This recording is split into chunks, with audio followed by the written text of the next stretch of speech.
Assalamualaikum warahmatullahi wabarakatuh. Perkenalkan kami dari kelompok 2 yang beranggotakan 3 orang, yaitu Alina Putri, Juli, dan saya Rizka Indri Arianti. Di sini kami akan menjelaskan mengenai stimulasi kasus, mengenai COPD dan ARDS yang akan dipaparkan oleh Alina Putri.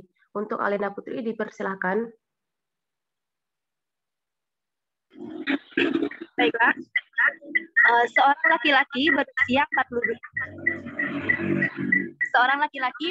47 tahun mengeluh sesak disertai batuk dengan RR 36 kali per menit, saat O2 90%, tampak pucat dan akral seraba dingin.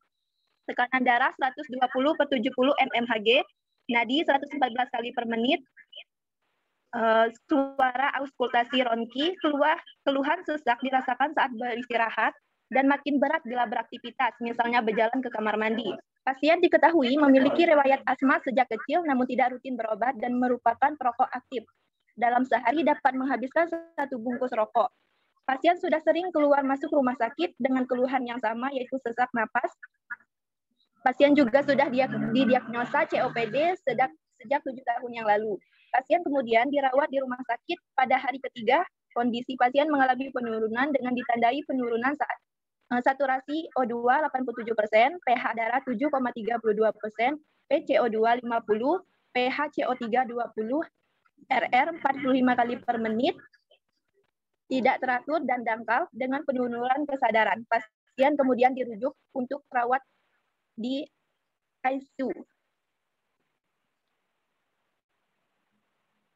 Definisi COPD.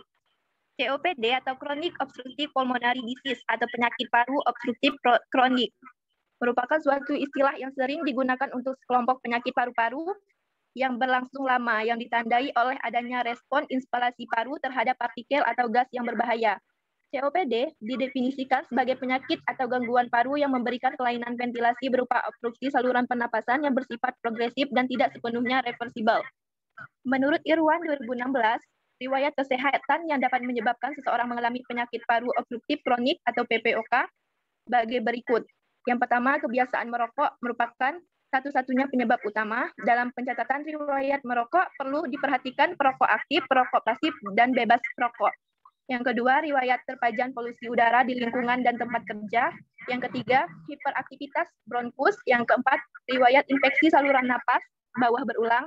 Yang kelima, defisiensi antiripin alpha -1 yang umumnya jarang terdapat di Indonesia. Yang keenam yaitu usia. Apakah semua pasien COPD harus dirawat di ICU? Jawabannya iya, karena selain pasien yang harus dipantau dengan ketat, pasien dengan masalah paru juga sering dirawat di ICU. Misalnya paru mereka meradang akibat cedera atau infeksi sehingga membuat mereka sulit untuk bernapas.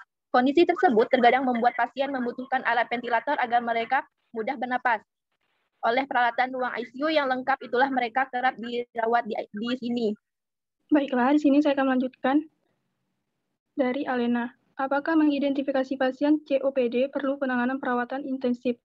Jawabannya, pasien PPOK perlu penanganan perawatan intensif karena PPOK merupakan penyakit kronis yang dapat kambuh bila ada faktor pencetus bahkan dapat menyebabkan kematian.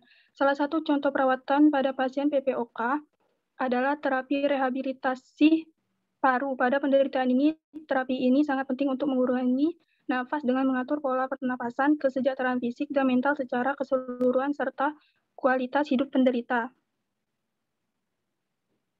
Selanjutnya, patofisiologi.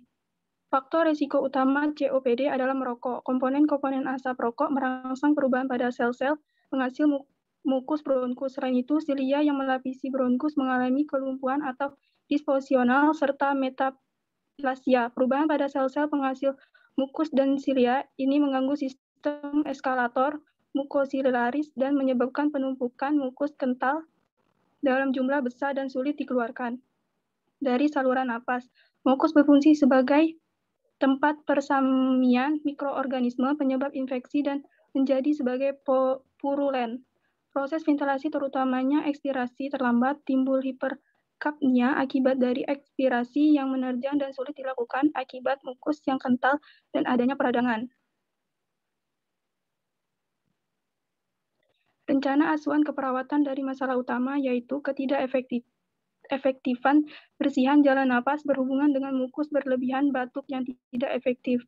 Masalah keperawatan. Ketidakefektifan bersihan jalan napas berhubungan dengan mukus berlebihan batuk yang tidak efektif.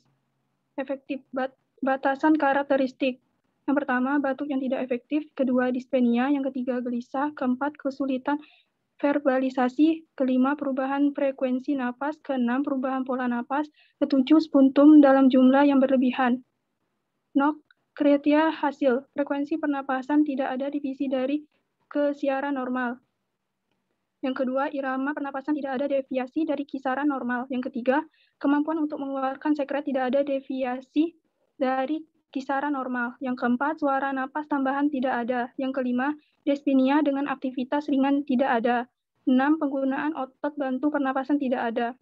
NIK, posisi pasien untuk memaksimalkan ventilasi. Yang pertama, lakukan terapi dada sebagaimana mestinya. Yang kedua, buang sekret dengan motivasi pasien untuk melakukan batuk atau menyedot lender. Yang ketiga, instruksikan bagaimana agar bisa melakukan batuk efektif. Yang keempat, akusasi suara napas. Yang kelima, posisikan untuk meringankan sesak napas.